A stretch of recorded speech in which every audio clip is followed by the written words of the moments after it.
கணபதி பகுதியில் டிஎன்டிவி தமிழ் ஊடகம் மற்றும் கணபதி தமிழ் சங்கம் இணைந்து நடத்திய உள்ளரங்கு கருத்தரங்கம் நிகழ்ச்சி நடைபெற்றது.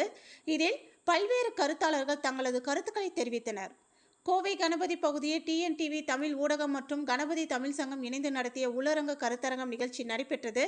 இந்த நிகழ்ச்சியில் தமிழக முற்போக்கு மக்கள் கட்சியின் மாநில தலைவர் வழக்கறிஞர் சக்திவேல் மற்றும் தமிழக முற்போக்கு மக்கள் கட்சியின் மாநில துணைத் தலைவர் வழக்கறிஞர் புஷ்பானந்தம், சித்த மருத்துவர் கோபாலகிருஷ்ணன், வளர் மெய்யறிவாளன், கணபதி தமிழ் சங்க தலைவர் நித்யானந்தன் உள்ளிட்டோர் கலந்து கொண்டு தங்களது கருத்துக்களை தெரிவித்தனர். இதில் சித்த மருத்துவத்தின் வளர்ச்சி மற்றும் வீழ்ச்சி என்னும் தலைப்பில் சித்த வைத்தியர் கோபாலகிருஷ்ணனும், ராபர்ட் கார்டுவெல் தமிழர்களுக்கும் வழிகாட்டினாரா அல்லது திசை திருப்பினாரா என்ற தலைப்பில் வழக்கறிஞர் சக்திவேலும், தமிழர்கள் தவறவிட்ட கலைகள், இலக்கியம், பண்பாடு, மெய்யறிவு, வரலாறு ஆகிய தலைப்புகளில் வளர் மெய்யறிவாளனும் தங்களது கருத்துக்களை தெரிவித்தனர்.